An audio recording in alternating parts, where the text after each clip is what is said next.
Welcome, everyone, to Creating a Family, talk about adoption and foster care. I'm Dawn Davenport. I am both the host of this podcast as well as the director of creatingafamily.org, which is a national nonprofit.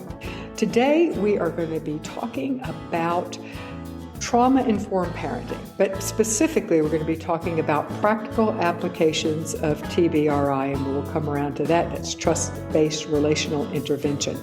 We will be talking with Kari Dady. She is a regional training consultant specialist with the Purvis Institute of Child Development. She is also an adoptive mom who uses the TBRI approach daily in her parenting. Welcome, Kari, to Creating a Family. Hi, Dawn. Thanks for having me. I am looking forward to this discussion. We have been fortunate enough in the past to have interviewed Dr. Karyn Purvis on this show. I don't even know how many times. She was one of the first and came on, and she was right before she died. She did we were celebrating our 1 millionth download, and she came on, and of course, she was stellar, as she always is and was. So, Trust-Based Relational Intervention, TBRI, is a very special place in my heart emotionally from my contact with Dr. Purvis, but also because of its usefulness to parenting foster, adoptive, and kinship kiddos. So, I wanted to begin with talking about something that we talk about a lot, which is parental attachment style. And I think that anytime we're talking about our own parenting and what triggers we have and how we handle our children, it helps to start with our own attachment styles. So what do we mean by parental attachment style, and how does it influence how we parent? Dawn, this is a great question. I love to start here. And my journey with TBRI, I had to learn all of this during our own adoption journey. And these were principles that I would say I could feel in relationship, but I didn't have a framework for talking about them or really labeling them. So when we talk about an adult attachment style for myself, I would look at that time frame of 0 to 12 months and look at who was my primary caregiver at that time. And we would take a look at that attachment cycle that plays out hundreds of thousands of times in that first year of life. So when I cried out, let's imagine I'm crying in the middle of the night.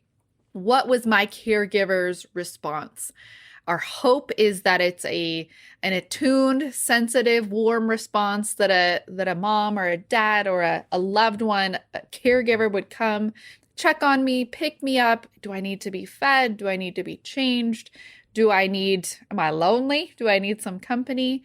So my experience in that first 12 months of life informs how I, as an adult, show up in relationship.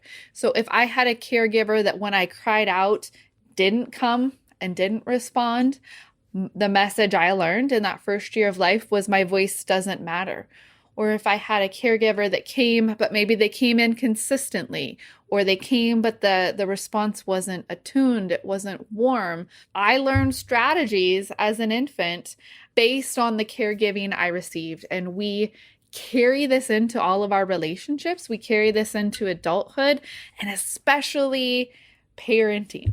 Yes, which is the oftentimes the most intense relationship that we have as an adult. Right. Right. All right, so we're going to talk about that some as we move on when we're doing some of the practical applications. How does trauma, now most of the children or many of the children that we are parenting have experienced some degree of trauma. And we tend to think that trauma is only abuse, but in fact it can be neglect. There is some evidence that even neglect causes more substantial damage to a child than even abuse, depending, of course, on who the abuser is. So how does trauma affect the developing child? When we look at trauma, and you mentioned abuse, neglect, and a lot of my work is expanding that definition of trauma parents to understand this idea of relational trauma, that even if a child, is viewing domestic violence, that's harmful, being part of natural disasters, hurricanes, wars, all of these things impact. But the impacts of trauma we see in 5 ways. We see a different brain.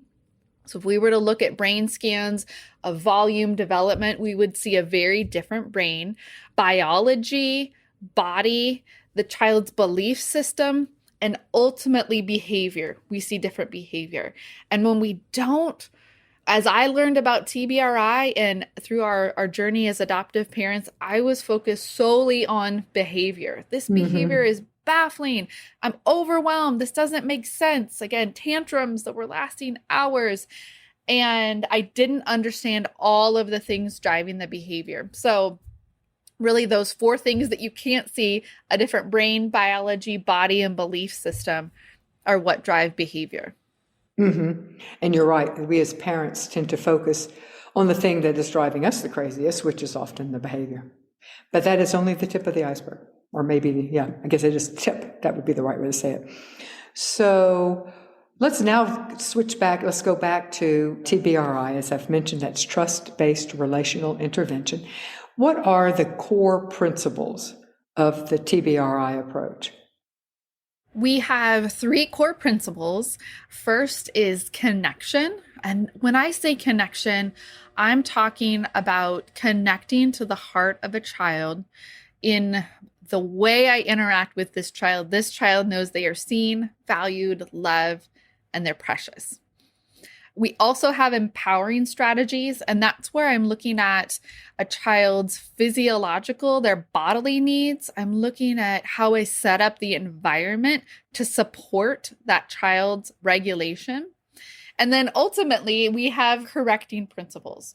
We know that even the best parent can be so attuned, so focused on meeting needs and really understand empowering, and still we're going to have behavioral issues because we have kids.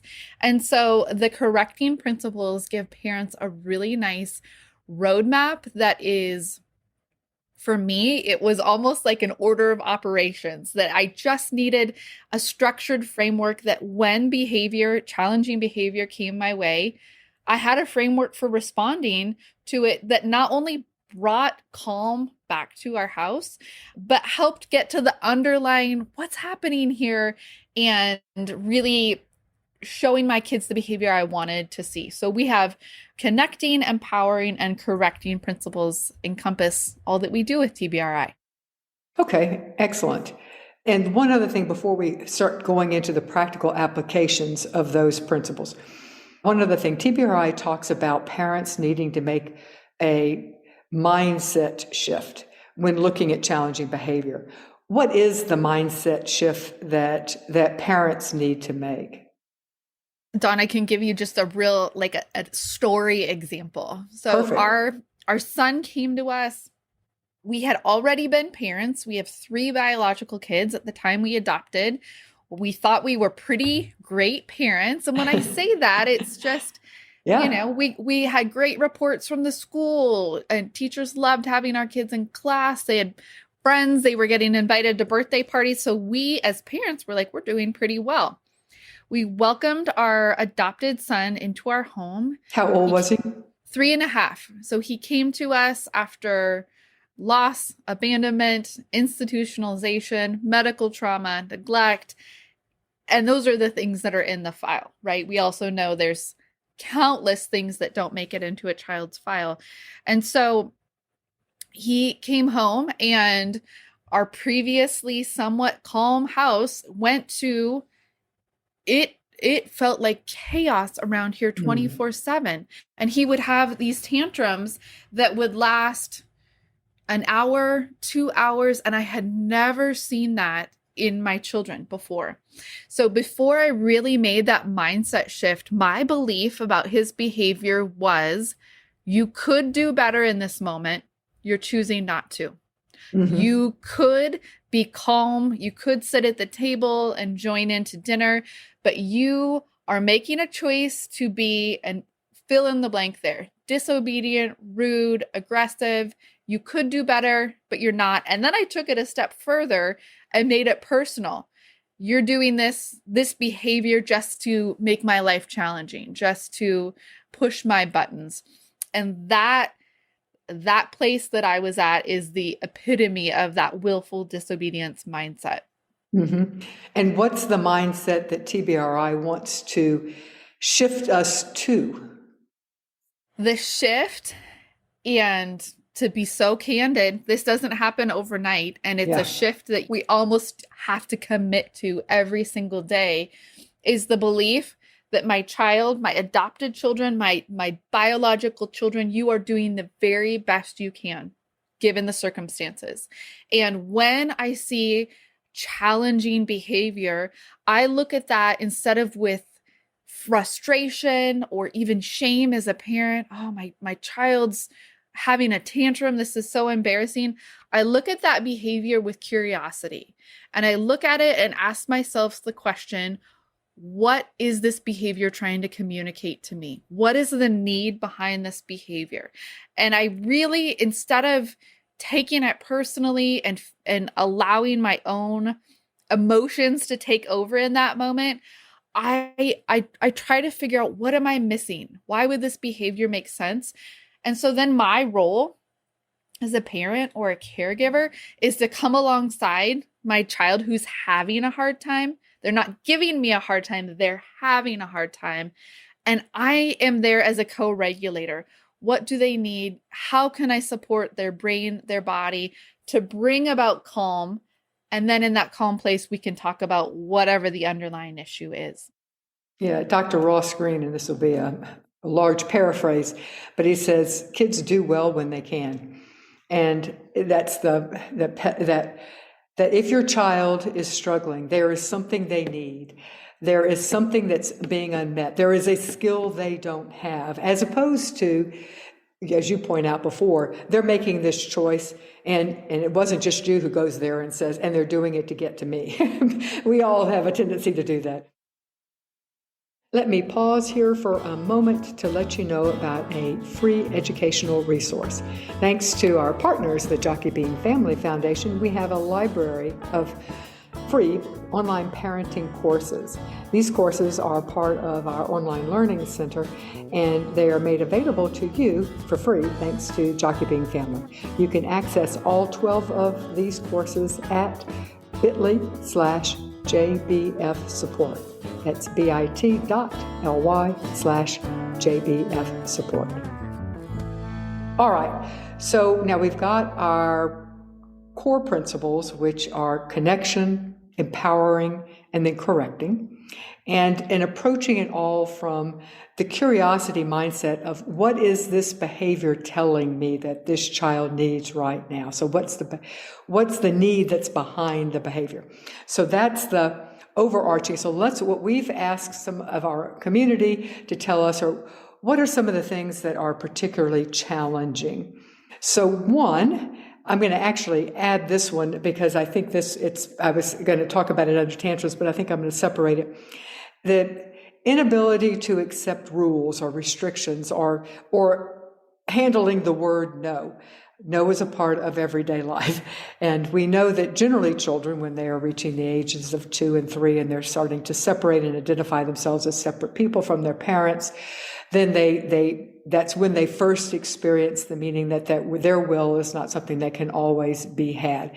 And so we assume that children past that very young toddler age can accept some degree of restrictions and rules and the word no. So one of the struggles that parents report to us is that they have a child and the child says, and I'm going to make up specific examples, feel free to change them, but I want to play Warcraft.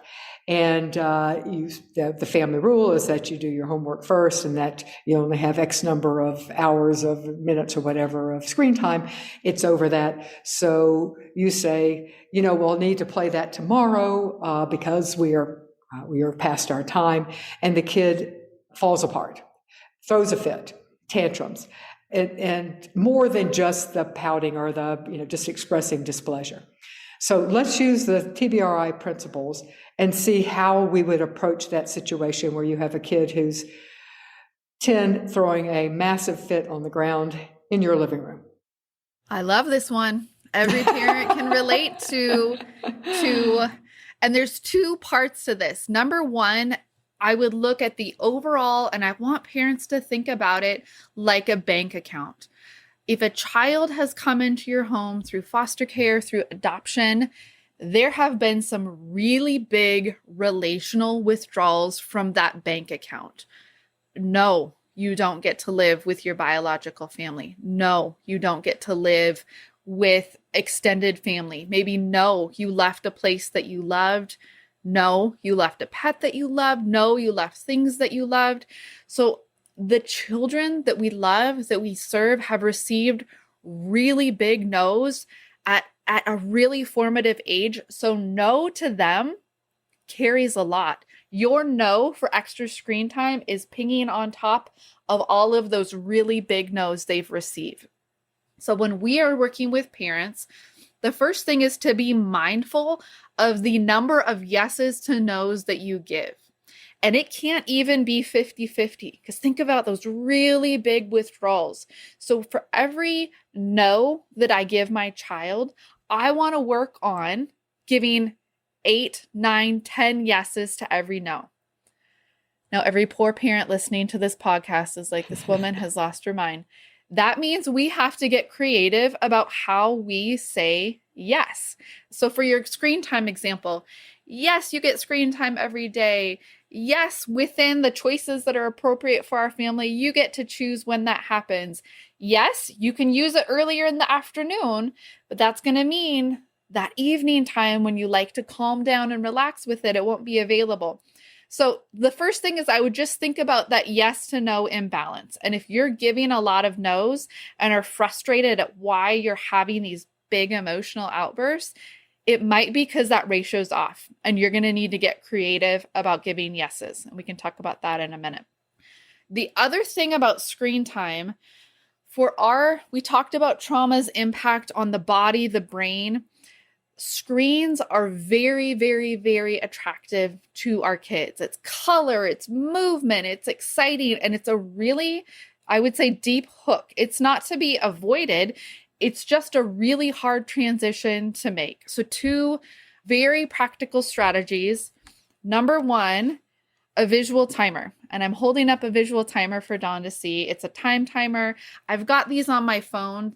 For our kids, time is a really nebulous concept. And so you have 30 minutes of your favorite something that can go by in an instant, and kids can't feel that time passing. So then they think, it's only been 5 minutes. Mom's trying to trick me and take away my time. So a visual timer, whether that's something that is right next to the TV that they can see, whether it's something that's on your phone that they can kind of glance at and say, oh, my time is ticking down, helps mark that for them. The other thing with screen time is to practice ending before you begin. And so I have 2 little boys who this scenario fits them perfectly. And I would say before we did this, we never had a successful end time. Even if I use the visual timer, even if I came in with, okay, 3 minutes left, 2 minutes left, 1 minute left, let's finish up your game, your round, your battle, whatever it was.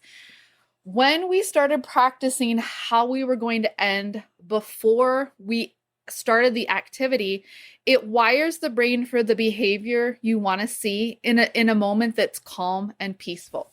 And so I would practice for the video game example, me walking in, okay, boys, 2 minutes. Okay, boys, 1 minute. All right, hands down. And they'd be like, okay, mom. And we'd practice turning off the TV, turning off the video game console, putting the video game controllers away. We would do that 2 or 3 times until, okay, mom, we've got it. And then they're ready to start their game. And just that practice of getting a few reps in to do it the right way really smoothed out that transition for my kiddos. Okay, excellent. So a visual timer, meaning that you can see the time that is it's not just a 30-minute number, but you can see the time decreasing. And so that they have the visual image of less time so that they can judge how much time they have, and practicing the behavior of ending that you are looking for. Excellent. All right. Can you give us an example of a tantrum that happened maybe with your son or with others that you work with, the tantrums that last so long? Because honestly, all children tantrum.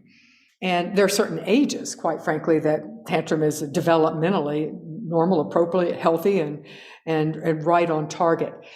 But when our children are older, past that stage where we're expecting tantrums, and when the intensity of the tantrum is just bigger than what the situation seems to call for, how do we handle that? If you could give us just a everyday situation that maybe occurred. If not, I can come up. I got plenty. I can come up with some too. So, we've got these. So, very commonplace in our home when our son first arrived in our home were tantrums where, let's say, he would clear all the objects off a table. He would flip a table. He would kick a chair. He aggressive towards anyone in his space. So that level of dysregulation, if we were to pull up a sheet and have our TBRI correcting principles, that would be level 3 behavior. What's happening in a child, and I say child, are children who've experienced trauma, their developmental age, their emotional age, about half their chronological age. So we might have a 10-year-old, I think that was the example you have, who has the street smarts of an 18-year-old, but the emotional regulation capacity of a 5-year-old, all in one body. So let's say I have that level of aggression, acting out, throwing things. That's level 3 behavior. What I know is happening in the child's brain and body is their sympathetic nervous system has activated. They are in fight, flight, or freeze. They do not have access to their prefrontal cortex. That's the part of the brain that has let's think about the consequences of me throwing a chair. Yeah. Really, all the behavior you want to see. What's going to be the effect if I punch a hole in the wall? What's going to be the effect? Yeah. Absolutely. Yeah. Every behavior a parent, an adult in charge wants to see is in the prefrontal cortex. And when a child's sympathetic nervous system is activated, when they're in fight, flight, or freeze, they simply do not have access to that. So things that I used to do that I don't do anymore, I would at that point in time be giving my best lecture on what they did wrong. I would be asking questions of the child. What are you thinking? What is happening? I would be adding more to the situation. Also, if my child was dysregulated, I wasn't really great at regulating myself at that point in time. So if they were amped up, I would get amped up. My voice would get loud. I would start yelling. I would then feel flooded with emotion. Didn't help the situation and really obviously prolonged these tantrums. I will tell you now in our journey, 5 years into it, we only have tantrums like this if I miss something when it's at a low level. If I miss, for example, on Saturdays, if my kids get up early and they haven't had breakfast and I've gotten up a little later and I haven't known, oh gosh, nobody's had any protein today. And, we get into something big. That's when it happens. But what to do in these scenarios? The adult's focus is not on correcting the behavior, lecturing about the behavior. The adult's focus with level 3 behavior is bringing calm to the situation. So what I used to do, lecture, stop that, even restraining a child, we would say follow your state guidelines in terms of restraints. But for a child who's been abused, me coming along and restraining feels a whole lot like the abuse that they probably experienced. So when my focus shifted to bringing calm to the situation, that would look like, I'm down on the child's level. If the child is yelling and their voice is amplified, maybe their body's big and their arms are big, I would make myself small. That conveys to the child through my body language, I'm not a threat. I'm here to help. I pay attention to my voice. If a child is elevated and amped, I'm going to bring my voice lower and slower to try and bring calm to the situation. I know my kids well enough to know that questioning, even if I were to ask, what do you need? They can't tell me what they needed. They literally don't have access to that part of their brains. So I bring out a cold glass of water. I bring out a little snack. I might go and hand them and offer them a weighted item. We have some noise canceling headphones with soothing music. I might offer something like that. A lot of times, movement brings calm to a situation. So I might say, should we just go outside and get a breath of fresh air? Do you want to just go for a little walk for a minute? I can see you're really frustrated. I'll try and briefly name what's happening in their body. It looks like you're really angry. It looks like you're really mad. You're frustrated. It looks like you're sad about something too. And then I'm offering suggestions of things. And I know my kids well enough, and we've done this dance enough times that I know things that are calming to them. So I would bring calm to the situation. And that's, where we're activating the parasympathetic nervous system and all of those that calms down all of the excitatory neurotransmitters that are just, the cortisol dump that's just racing through this kid's body. Once they're calm, we can then go back and say, what was happening there? And do some problem solving. But I don't problem solve when the kid is hot anymore. And I really focus on how can I bring calm to the situation. Did you know that you can get more out of creating a family?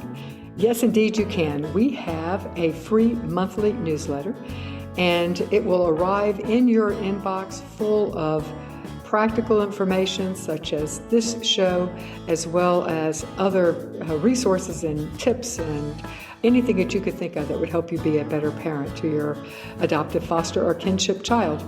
And if you subscribe, you will also get our new free downloadable guide, Strengthening and Supporting Your Transracial Adoptee. That will be our thank you gift. To subscribe, you go to bit.ly/transracial guide.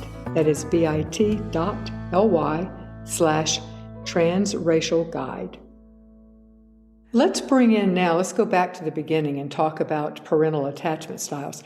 So let's, from a practical standpoint, and don't use yourself necessarily as an example, or you're welcome to, but so a child is having big emotions, level 3 in TBRI jargon, but big emotions that seem outsized to the event, and calm is certainly not present in your home at that point. How does our attachment styles, or the way that we were parented, influence our tendency, our go-to, our default way? Now let's put this up. We can always, in fact, that's the whole purpose of this, is us to overcome what our default comfort mechanism is. But it helps to understand what's our go-to, what's our natural go-to because of the way we were parented. So how does that influence, in this example of a tantruming child? That's a great question. I'll tell you, I grew up in Western Montana. I come from a family of farmers. We are hardy people. You feed the cows, rain or shine, wind or storm.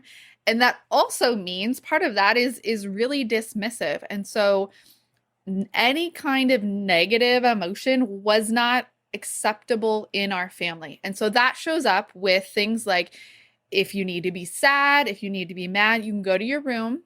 You can come out when you're ready to put a smile on your face. You can come out when you're ready to be nice. And so the message that I got as a kid was, if I want to keep my caregiver close, I cannot display any kind of negative behaviors, because that will get me a ticket to my room by myself. So if you have a dismissive tendency, when your kid is having a hard time, your default is going to be, you need to go on a timeout. You need to go on your own and cool yourself down. The inaccuracy in that is that kids can't calm down on their own. They really need us, that co-regulation. They really need somebody to come and show them how to calm down. So the challenge for someone with a dismissive background is going to be, okay, number one, I have to stay calm myself. And number two, I have to step closer to those big emotions when my history says, if you're feeling that way, you get sent away. Yeah, I'm uncomfortable with that. Yeah. So, and if your parenting was such that it was hot and cold, sometimes your parent responded, sometimes they didn't, and you were left to oftentimes feel like you had to be the one to kind of constantly work to bring things, to bring closeness. That's another dynamic, not yours, but others, but another one. How would that influence a kid throwing a complete tantrum without thinking it through? What would be the default for somebody who is in that, who has that style of parental attachment in their background? That might be a parent who injects themselves into the situation too much. So instead of my child's having a hard time, what might be going on, this becomes about the parent then. And oh, is this reflecting on my parenting? The parent might get overly involved. And instead of having kind of this objective lens, it becomes about soothing the parent. We do see, and sometimes these tantrums and staying upset with a more entangled parent, that's a kid's strategy to keep that parent close. And I'll tell you, we saw this when our son first came home. He would be playing outside. He's a really active kid, be running, playing, having a great time. He'd fall down on the grass, just a little tumble. His response was as if he had just broken a leg. It was a really exaggerated response. And that was a strategy he learned. Unless I'm really, really over the top upset, I'm crying, I'm screaming, I'm flailing around, no one will pay attention to me. So he had this exaggerated response, and it was an attempt to keep us close. And we had to work on, buddy, you can just tell me I have a hurt and I'll come close. Even if it's not bleeding, it's not bruised. If you just need me to come close, I'll come close. And he hadn't had that experience. And so it might be a child that stays upset to keep a caregiver close, or a caregiver whose attempts to calm become overly intrusive or focused on their needs and not the child's needs. Okay. All right. Another example of a challenging behavior, very real life, is a child who constantly whines for everything. That is their go-to. And from the parent standpoint, it's getting really annoying. So let's use the principles of TBRI and the curiosity mindset to apply that to the situation. And let's pick an age child, let's say a 7-year-old. All right, whining, really, really common behavior. And maybe a parent strategy would have been like mine prior to TBRI. Oh, would you like cheese with that wine? I know that's something parents have heard. We've heard the advice, just ignore that behavior and it will go away. And sometimes it does, but very often, especially with some of our kids, it doesn't. Right. And then you're elevated, the behavior hasn't changed, and nobody is content with how that interaction's going. So the things that come to mind is that when a child has this sense of voice, they don't need to use whining. And what that means is a child knows that when I speak, my parent, my caregiver will listen. They will stop what they're doing. They will get down on my level. They will give me eye contact. And I always use the term soft eyes, that warm eye contact. And I will be able to just use my regular voice and tell them either what I'm thinking, a question I have, and I can get that.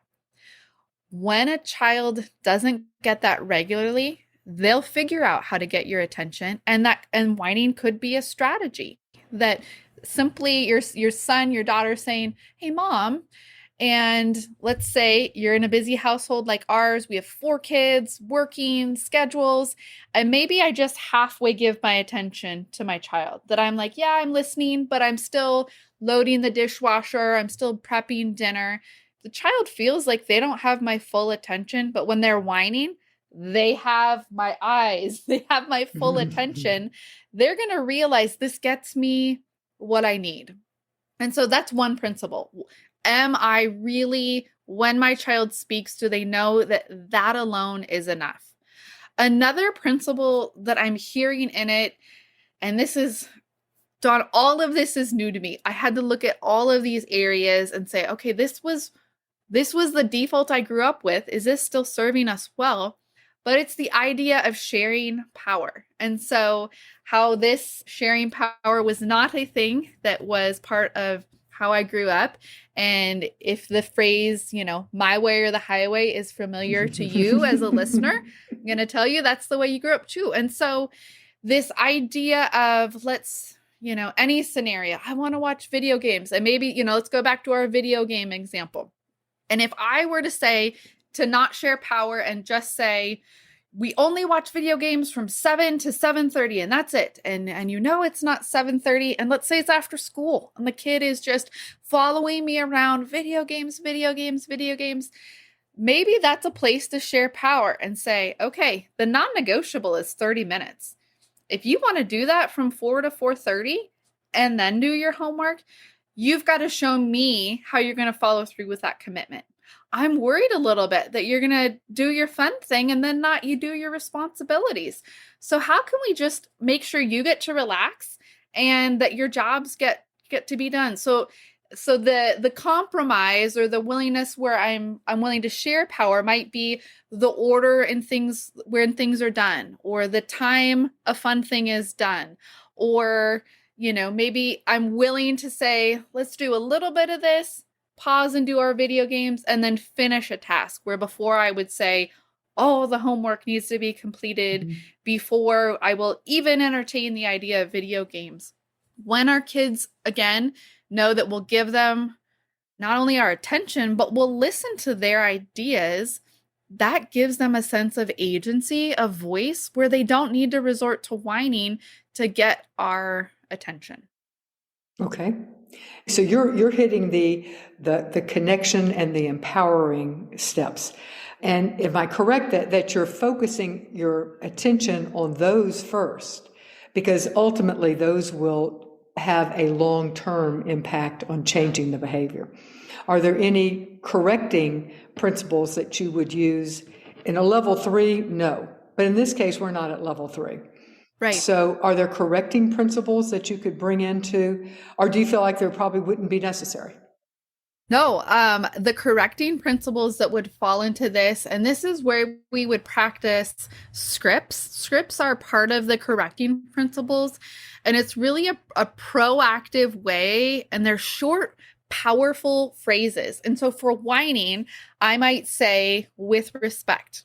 Try it again, with respect. I might say, use your words. Or there's a phrase we use that's like your real voice. I want to hear the real you.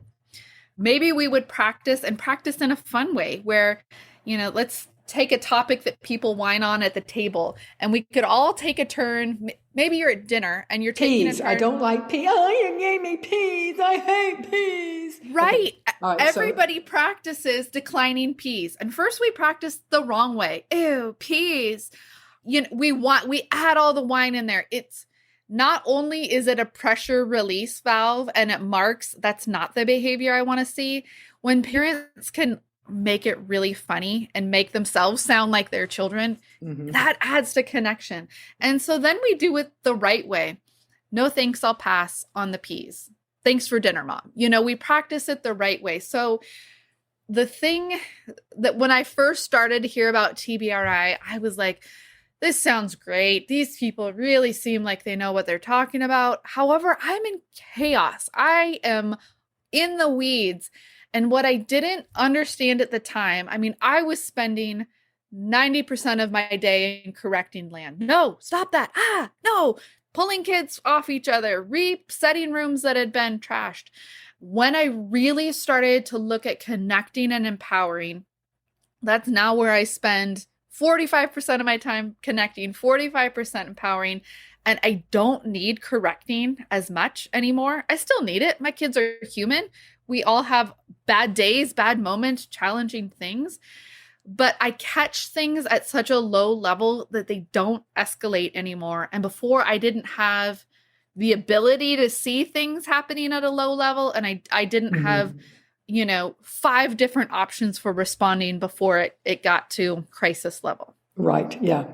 You probably didn't even recognize the stage 1 as a stage. It was just, yes, until it got to a bigger thing was only when you gets our attention, which is so normal and hard.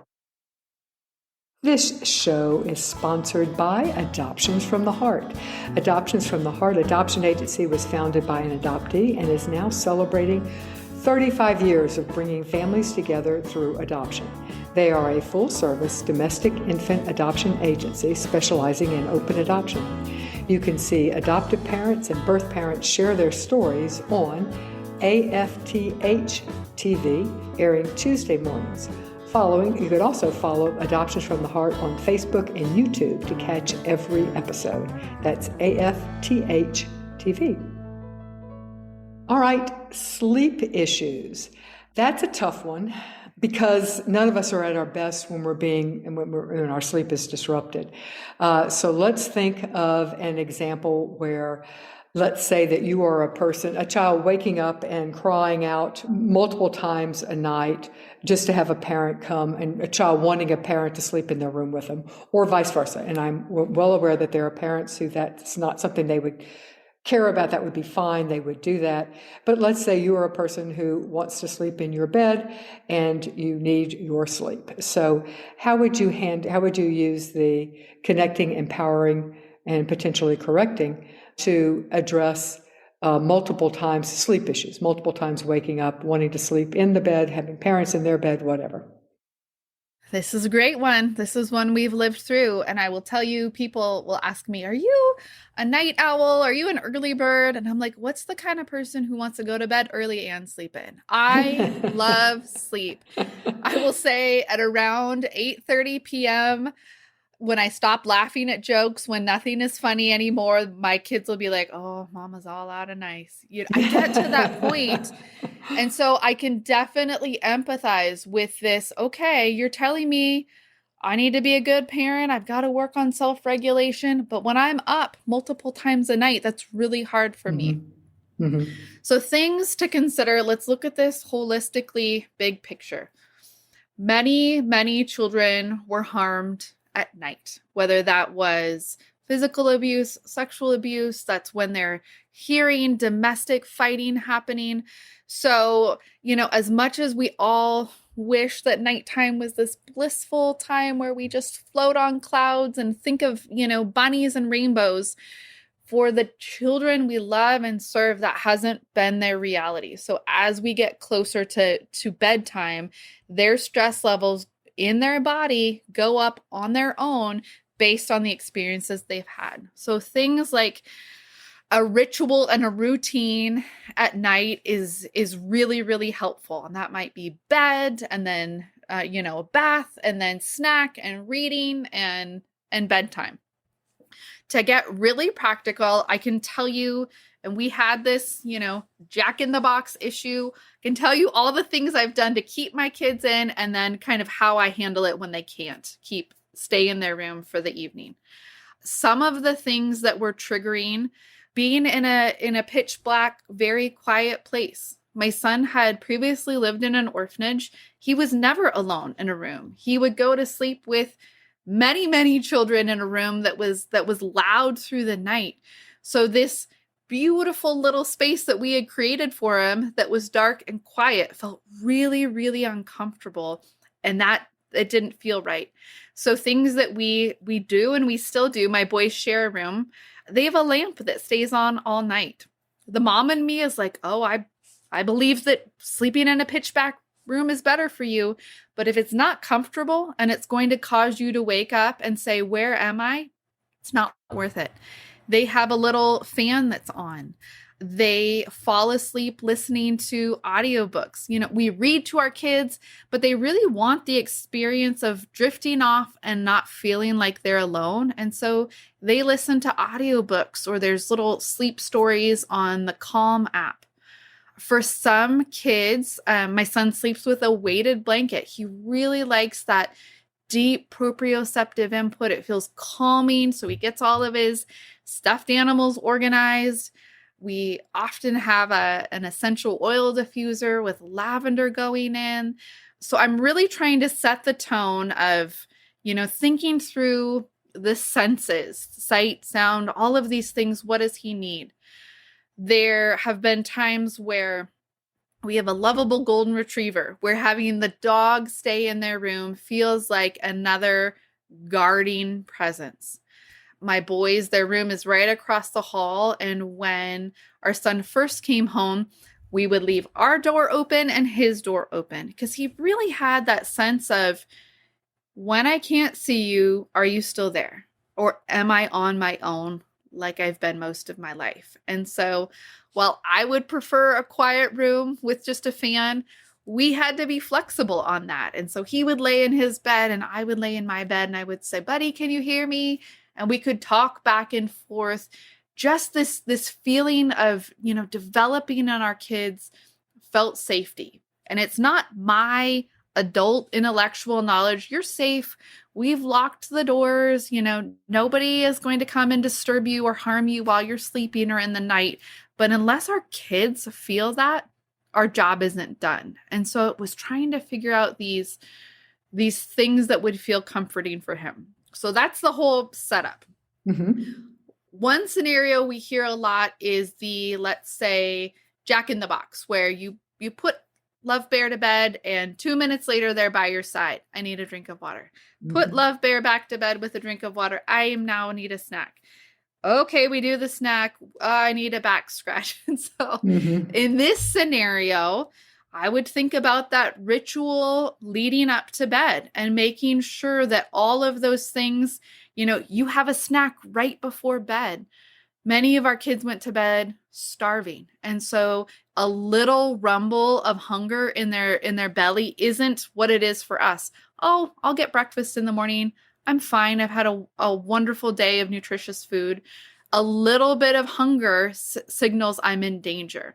So having a protein-rich snack right before bed, even allowing kids, and Dr. Karyn Purvis was great at this. She'd say, if food insecurity was an issue, have a little basket with raisins, with nuts, with things that the adult says that's okay, but it's always available. So maybe there's a snack right before bed or a snack that's on their table right by their bed. Their water is right there. You've given them their back scratch. For a child that's regularly getting out of bed, it could be, am I missing out on some fun, especially for our younger kiddos? Is there fun happening without me? For our son, it was more, are you going to leave when I go to sleep? When my defenses are down, am I going to wake up and be alone? And so for that, what we would recommend is parents set a timer on your phone. And so you're going to tuck your little person in, or maybe they're a big person, and you're going to say, I'm going to be back in 1 minute just to give a little check on you. You've got to, parents, set a timer on your phone, or you will walk back into the kitchen and see the dishes or see things to do and forget that commitment to your kiddo. But you're going to set a 60-second timer. In 60 seconds, you're going to go back in, and it's just a very brief check-in. It's not a whole redo of the whole bedtime ritual. It's just, maybe re-snugging those covers and one quick warm hand on the back and saying, good night. I'm going to come back in 2 minutes and check on you. So it's this scaffolding process from being with a parent or with people all day to being on my own. And as a parent checks in 1 minute, 2 minutes, 4 minutes, and maybe you're needing to do this for a period of time, but we have to build up that trust in our child that I'm still here. Even when you're sleeping, I'm still here. I'm still available. I'm still thinking about you. I'm still checking on you.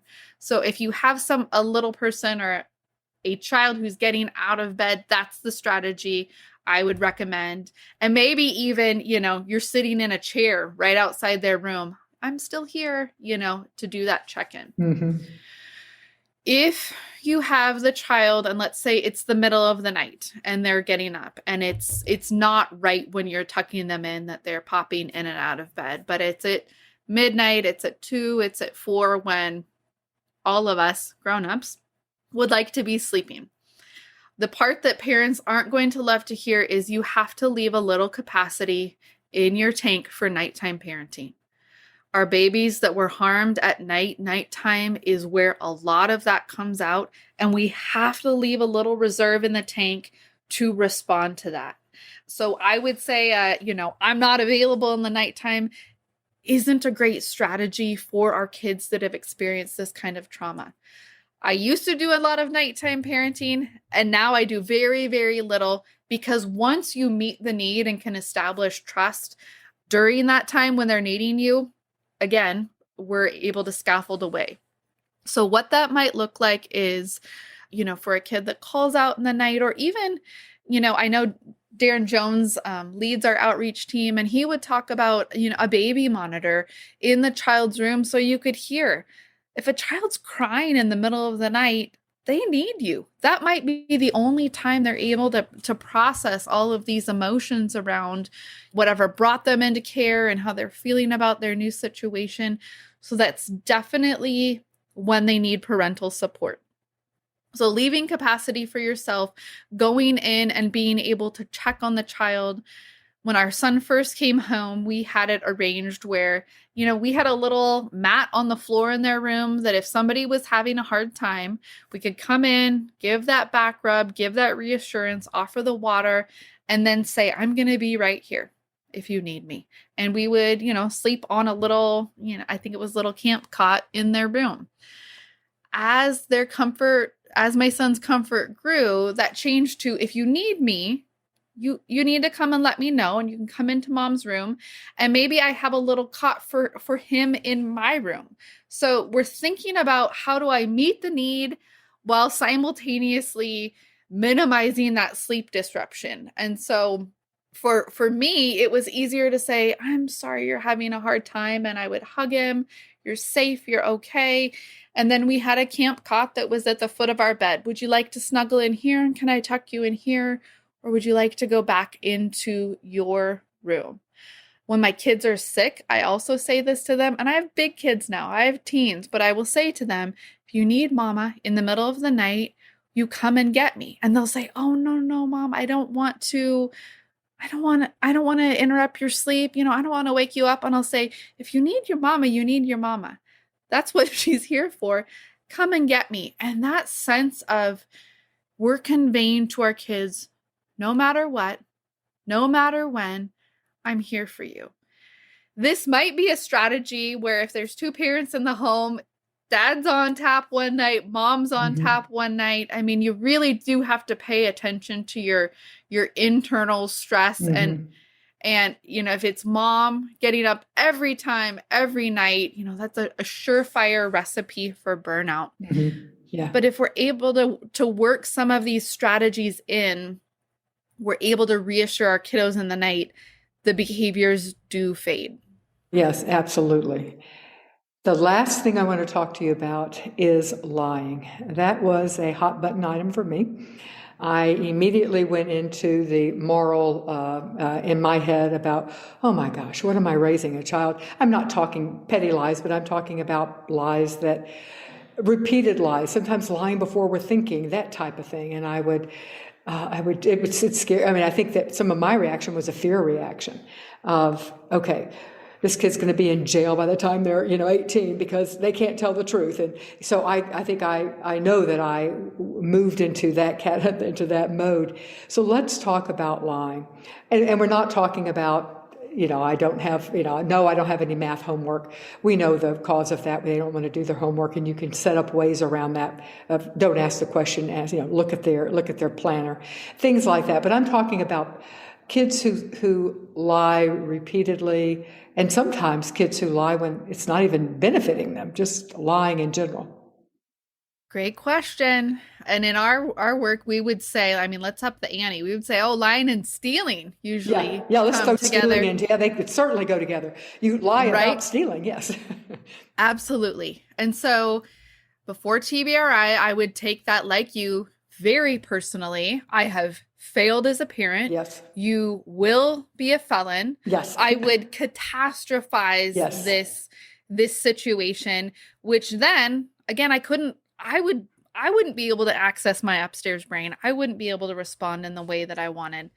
So let's take a step back and let's think about the kid that if when you're having a hard time, you're mad, you're sad, you're frustrated, you're lonely, your parents' response is you need to go to your room and you can come out when you're ready to be nice. The message that sends, and many of us had that experience, was when I'm having a hard time, I'm on my own. So part of the line might be, I've made a mistake here and I don't know how to go to my parents and say, I've messed up with this. Mm-hmm. A lot of the times, if our reaction to our kids when they've messed up, they've made a mistake, they've disappointed us, if we don't come alongside and say, okay, what's happening here? What are the facts? How do we work together? If they haven't had that experience, they are going to cover themselves up, cover the situation up in shame, in lies, essentially, to avoid whatever our big reaction is going to be. Or their fear of what our reaction, because based on what adults previous to us, even if we are overreacting or reacting in a way that is frightening, other adults in their lives may have. Absolutely. So an example that comes to mind, and it's funny now, wasn't really funny at the time. A neighbor friend comes over. In a moment where I have two boys, my oldest son is inside. This neighbor's out on our trampoline with my younger son, and he has a pocket knife. He carves a hole in our trampoline, and it was this, I'm a little guy, I'm 10 years old, and he was thinking, oh, wouldn't it be funny if somebody fell in the hole? I mean, you're like, oh my gosh, that's so dangerous. But comes out later that afternoon, we discover the hole, and it is obvious. It is saw marks. This child is the only one with a pocket knife. My younger son is like, I saw him do. I mean, all of the stars are aligning. So I go to this child and I'm like, can you tell me what happened? And this child chooses to lie. We were jumping too hard and we stretched a hole in the trampoline. No, I'm looking at that and that's just not possible. Can you tell me what happened? Nope, I haven't.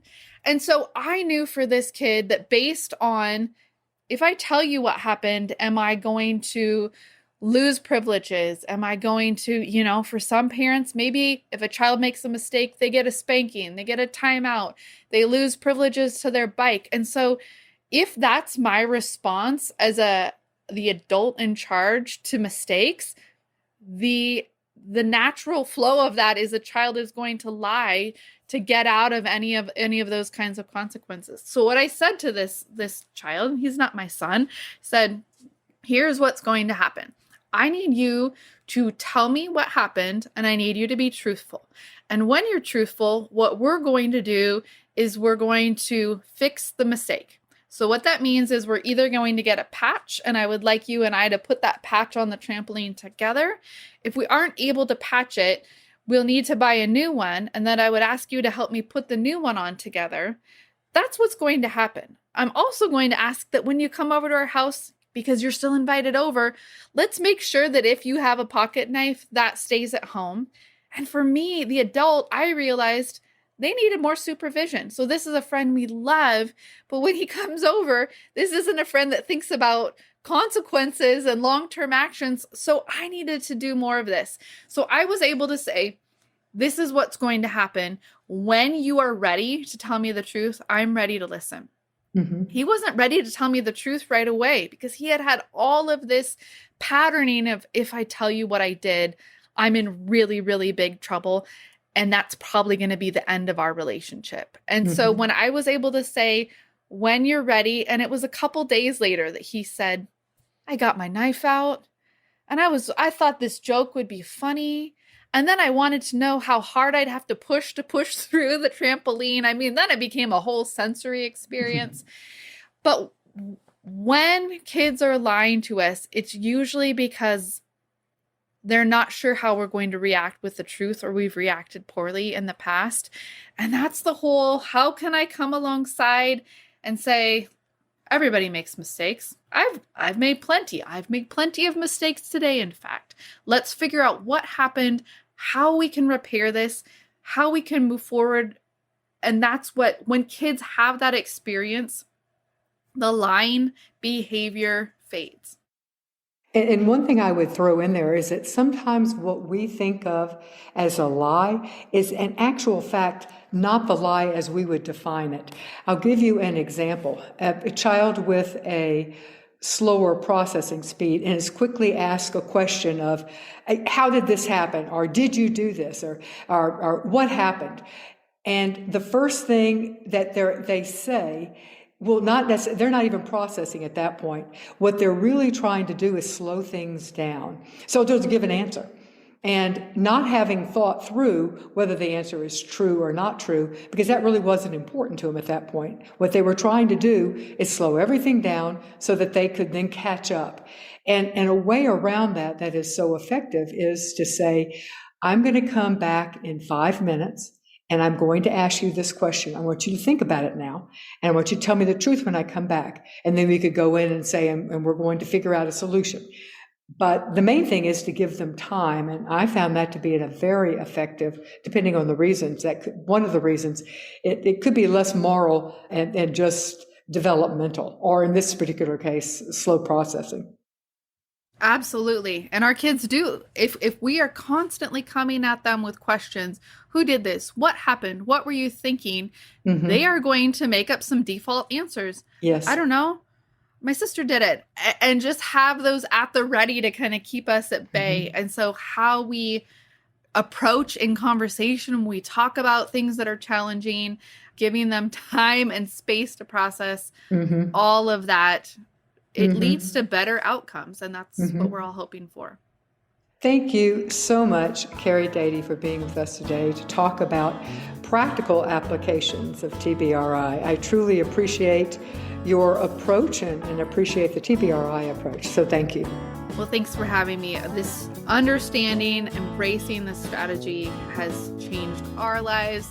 My biological kids would say, oh, she's become a much better mom. I mean, it was just things I didn't know I needed to learn. And as we have incorporated this just into the way that we do life in our family, we have a much more connected, calm home than I could have ever dreamed for. Not all the time. I've got 4 rascals, but just that level of whatever comes our way, we're in it together and we'll figure it out. That's a really comforting feeling for kids to grow up in. It absolutely is. Thank you.